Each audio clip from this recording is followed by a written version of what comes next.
Munasonyo ba SMX Media subscribers mbonako lwalero story yesoso kola tugikolede ddala late naye ati tutuukiriza kite tweyama nti buli lunaku ffe wano ku SMX Media tubeera ne updates buli lunaku tubeera ne story era ng'olunaku olwaliro okusinziira ku confirmed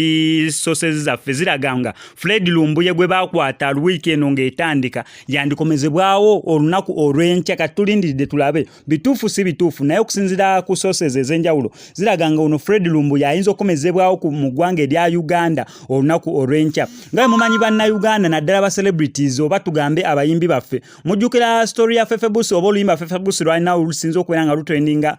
ensangi zino olw'eggulu bagenda eggulu mu meeting yewe yavaayo n'akolamu ki oluyimba ne Gravito Mutujju bw'ati okusinziira mbu story ya breaking mweno weeki ng'etandika ne Gravito Mutujju asazeewo okubeera nga akola akayimba bakayise kiggula luggi naye tulinza okubeera nga tuluwulizaako munundi ogenda osookera ddala olunaku olw'enkya nga Fred Lumbuye lwasuubiriziddwa okubeera nga akoma mu ggwanga erya Uganda ye Gravito Mutujju yamaze dda okubeera nga akwasaganya akayimba nga kali ku okusinziira ku kayimba kike koogera kubanga tekanakubeera nga kafuluma naye kalaga kali ku Fred Lumbuye navaayo waneno ne kugamba mu Nesegirinya yennyini yavaayo ku TV z'enjawulo n'akaaba omulanga n'agamba nange bannayuganda tusabe nnyo Fred Lumbuye alemekomezebwawo waneno mu ggwanga erya Uganda okusinziira ku ekyo kye bayinza okubeera nga bagenda omukola oluvannyuma lw'ebyo g'amazima Fred Lumbuye abadde tamutya nga nze gwe ntya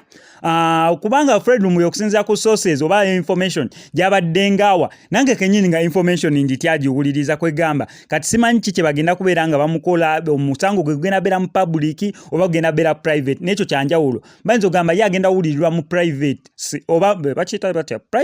privacy nga tebakkirizayo bannamawulire that means byonna byonna ebinaagenda mu maaso tetujja bitegeera erunaabeera mu lwatu nga buli omu bamukkiriza ne bannamawulire that means buli kimu kye banaamuvunaana n'emisango gye bamuvunaana tujja kubeera nga tugitegeera Honorable Zaake Yestula n'avaanira mu ggwanga erya Uganda n'agenda ettaki okubeera nga afolowinga ku nsonga zeezimu Bobby Wine yavaayo n'ayingira mu nsonga zeezimu kwegamba ono Fred Lumbuye is a big deal ng'ate ne blogger oba president w'ababloga gwe baakalonda Isima All Access ng'olinya we muliyita lyonna yavuddeyo n'amugjamu Fred Lumbuye mu babloga kubanga bamubuuziza gwe nga president w'ababloga kiki ogenda okukolera Fred Lumbuye gwe baakutte ye n'agamba oyo si blogger wabula political activist kwegamba yamugjamu mu kiti ky'ababloga okusinziira ku president w'ababloga nanti Isima bamulonze tombuuza SMX walonze obaani oba